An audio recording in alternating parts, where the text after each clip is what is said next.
Before this video starts, I just want to give a quick shout out to the two winners of the contest that I ran a couple days ago. So first off, Elite Cobra 7, and I posted both these on Twitter by the way, so hopefully they can get in contact with me, but Elite Cobra 7 won the Duel Links t-shirt, that's pretty exciting, and then Nick Barbie won the Dark Magician, the oversized card, which is really cool by the way, because his comment actually said he likes that Dark Magician artwork a lot, so now he actually gets to own a huge version of it, so that's really awesome.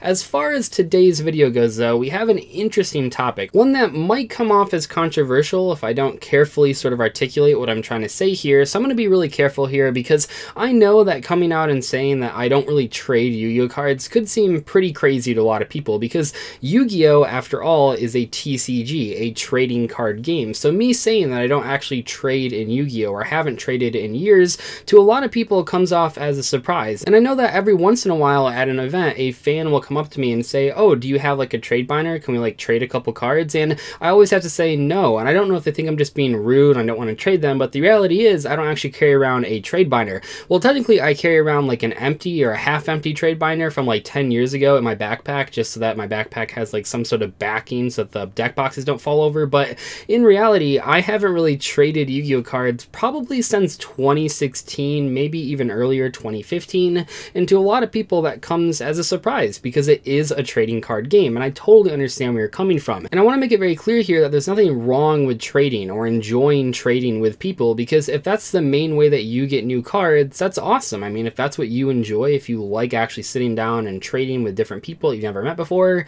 perfectly fine. That is a perfectly reasonable way to get new cards in a trading card game.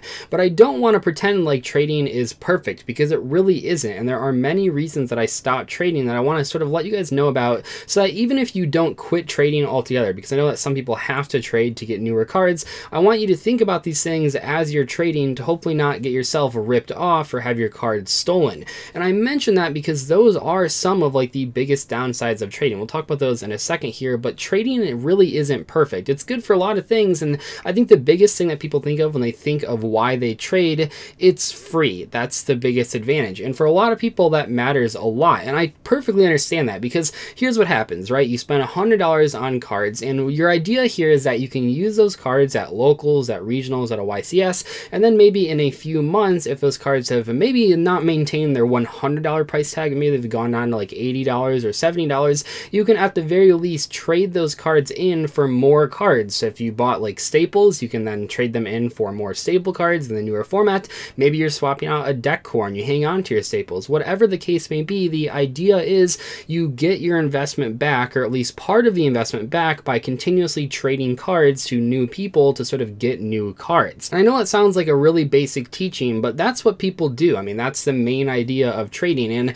I know in the long term a lot of people are really trying to plus off of trading, which is actually one of the reasons why I don't like trading, but I think a lot of people, that's like their main thing, is that they want to trade because they don't actually have the money to buy all these expensive cards, which is fine, because you know what, Yu-Gi-Oh cards are very expensive, Phantasmes are very expensive, Infinite Impermanence is very expensive, all sorts of cards in this game, especially the more competitive ones, especially the ones that are harder to pull, like secret rares, tend to be pretty expensive, sometimes even in hundreds of dollar territory, just because if you have to buy a playset like Phantasmes, well, if each copy is $80, you're looking at more than $200 on just 3 pieces of cardboard, which is pretty crazy when you think about it.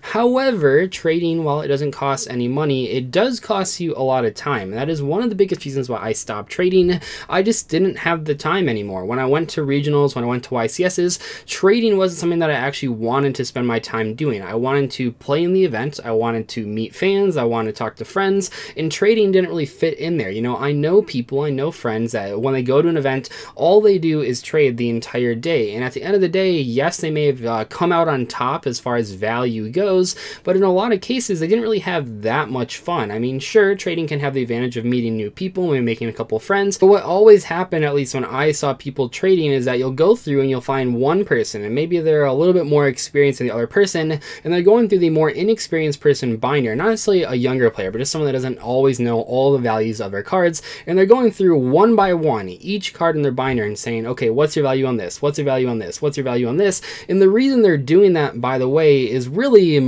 most cases here only to figure out if you know the value of your own cards, or if the inexperienced player knows the value of their cards. And the reason they're doing that is because, okay, let's say you have 3 cards there, and the first one you say say is $3, and it is $3. So they go to the next one, you say it's $3, it is $3. Well, the next one, they say $3, but it's actually $10. Well, now that trader, the more experienced trader, says, oh, I want that in the trade. And what that person might try to do then is they say, okay, your card is worth $3. I mean, in reality, it's worth $10, but they say, okay, pick out $3 of cards in my binder. And that's, I mean, that's what they're trying to do, because on surface, to the inexperienced person, it seems like, oh, it seems like a fair deal. It's $3 for $3. But in reality, all the experienced traders trying to do is plus off of the other person.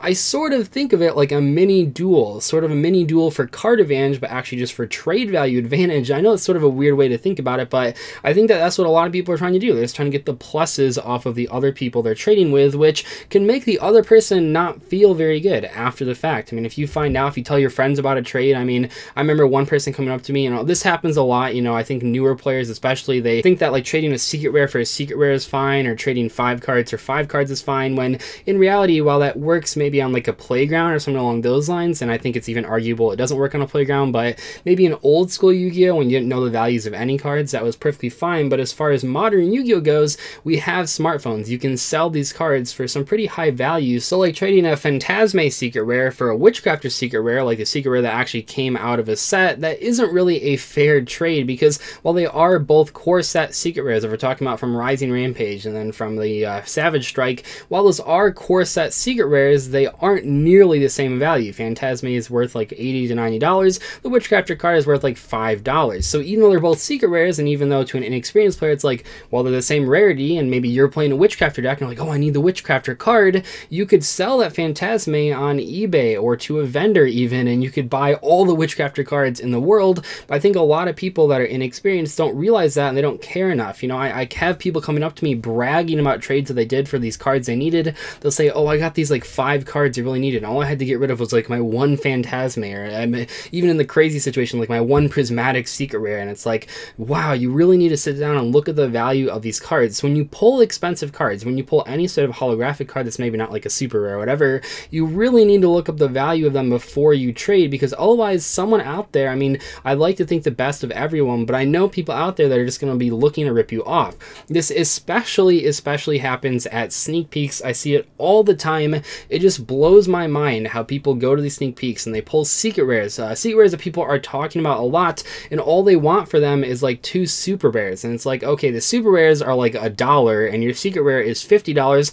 Just look up the value beforehand. It can make a huge difference. And secret rare pricing was already kind of wonky. I mean, a lot of the cards get inflated, but even with that in mind, I mean, I've seen so many the craziest trades I've ever seen in Yu-Gi-Oh! Always happen at sneak peeks, just because people don't know the value of them. But some people do know the value, so they're trying to rip you off, and it's just, you gotta protect yourself. You have to know the values of your own cards, and if you have a huge binder with hundreds of cards in it and you don't know the values of all those cards, maybe don't bring all of those to an event. Maybe narrow it down to less cards so you don't get ripped off accidentally. So these are sort of the things that led me to not trade. You know, you have everyone that's sort of trying to rip you off. You have everyone trying to plus constantly, which is fine, but I just don't have the time for that. The other reason, I don't have the time for it. And it's like, if you have the disposable income to just buy the cards you need, to buy boxes or whatever, just do that. And I say buy boxes, but I don't really mean that, because one of the other downsides of trading that I see a lot of people do, way more than I think it should actually happen, is I see people buying an entire box to pull quote unquote trade bait. And the problem with that is that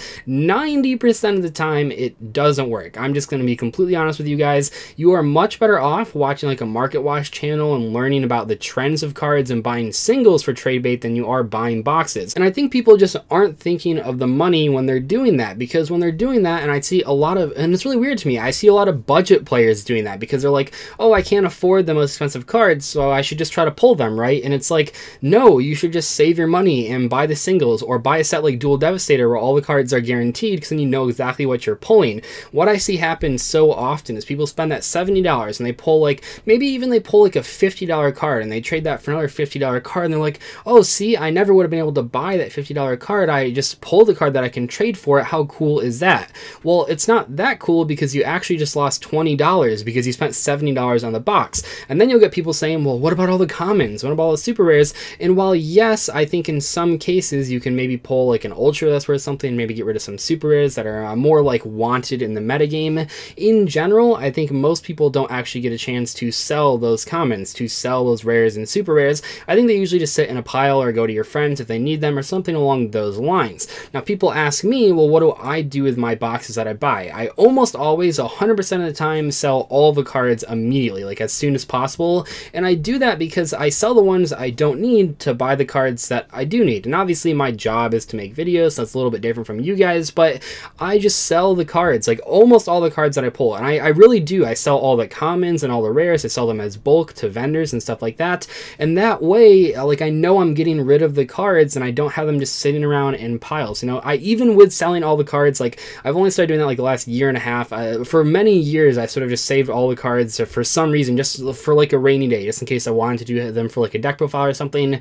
When I would buy like 6 boxes of something, I'd keep a playset of every single common, rare, and super rare that I pulled. But then in reality, I found out that like those cards just end up sitting in a pile for months and I never touch them. And it's like, okay, yes, maybe I'll need like 1 of those cards or 2 of those cards in 6 months from now, but what if I just sold all of them now, and then if I need those commons or rares later, I can just buy them from a vendor for like 50 cents. And I know this might sound sort of conceited. I'm not trying to come across that way, but it's like, I really don't think a lot of people are sitting down and looking at how much money they're spending to pull trade bait, when in reality they could have just spent that money and gotten the cards they actually wanted. If you are buying a box for trade bait, I would really heavily suggest thinking about what you are doing and where you could put that money elsewhere, not necessarily just in Yu-Gi-Oh! If you just need like food or to pay bills or whatever, that's what you should be putting money towards, not trying to pull trade bait. Because while it is true that, I mean, we all know the stories, people that like buy a box, they spent their last $70 and they pull like a prismatic secret rare and it's a huge deal. It's like,